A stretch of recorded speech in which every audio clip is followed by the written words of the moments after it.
President-elect Ferdinand Marcos Jr. spends a total of 623.23 million pesos on his successful bid for the presidency. This, according to his Statement of Contributions and Expenditures or SOCE, filed with the Commission on Elections on Tuesday, June 7. His SOCE indicates 0 pesos opposite the line, quote, expenditures paid out of personal funds and resources. This means, according to the President-elect, no money came out of his own pocket to fund his campaign. A total of 371.795 million pesos worth of expenditures were paid out of cash contributions, while 251.434 million pesos worth of expenditures were incurred using in-kind contributions. Marcos received contributions worth a total of 624.684 million pesos. His 623 million peso expenditure is just below the 674 million peso cap that presidential aspirants can utilize to woo voters during the campaign period. Marcos Jr. files his SOCE a day before the June 8 deadline. 3 weeks before his term ends, President Rodrigo Duterte on Monday, June 6, calls on Filipinos to unite behind President-elect Ferdinand Marcos Jr. and other newly elected leaders. We must all be united in confronting the issues ahead of us. We have no room for politicking or actions that are divisive to the country. Magsalita ng tao, may mga leader tayo. Duterte calls his speech a parting message since the meeting is likely to be his last talk to the people address.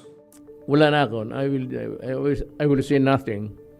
Ang ayaw ko, baka may maiwan pa yung namumuliti ka pa rin. Or, just plain criticize itong bagong administrasyon. You do not do that. Duterte, whose daughter Sara is elected as the new vice president, says the new government needs the cooperation of all Filipinos. In the same address, Duterte also pushes for the continuation of 2 major policies of his administration, his controversial drug war and the anti-communist task force. The president also assures a smooth transition of government as he prepares to step down from Malacanang, saying he is ready and eager to hand over the reins of government to Marcos.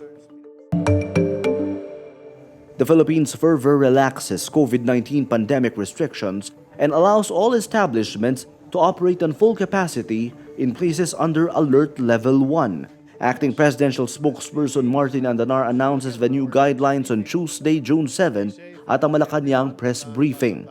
With the new guidelines under Alert Level 1, proof of full vaccination must still be presented for participation in mass gatherings or for entry into indoor establishments. Masks are still to be worn at all times, except when eating or drinking, engaging in indoor sports in well-ventilated areas, and doing outdoor sports while physically distancing.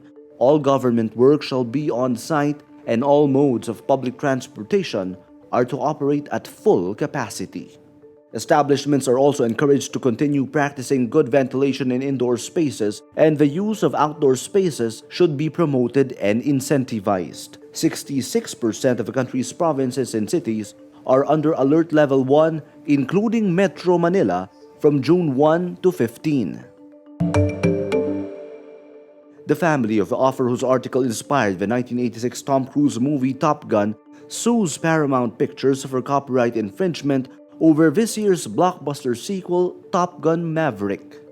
According to a complaint filed in Los Angeles Federal Court, the Paramount Global Unit failed to reacquire the rights to Ehud Yonai's 1983 article Top Guns from the family before releasing the derivative sequel. The lawsuit by Shosh Yonai and Yuval Yonai, who are respectively Ehud's widow and son, seeks unspecified damages, including profits from Top Gun Maverick, and to block distribution of the movie or further sequels. Paramount says in a statement, quote, "These claims are without merit and we will defend ourselves vigorously." Top Gun Maverick is this year's biggest box office hit, earning $291 million in North America and $548.6 million globally, in its first 10 days of release. For the first time since their publicized split, Moira Dela Torre opens up about her breakup with husband Jason Marvin Hernandez.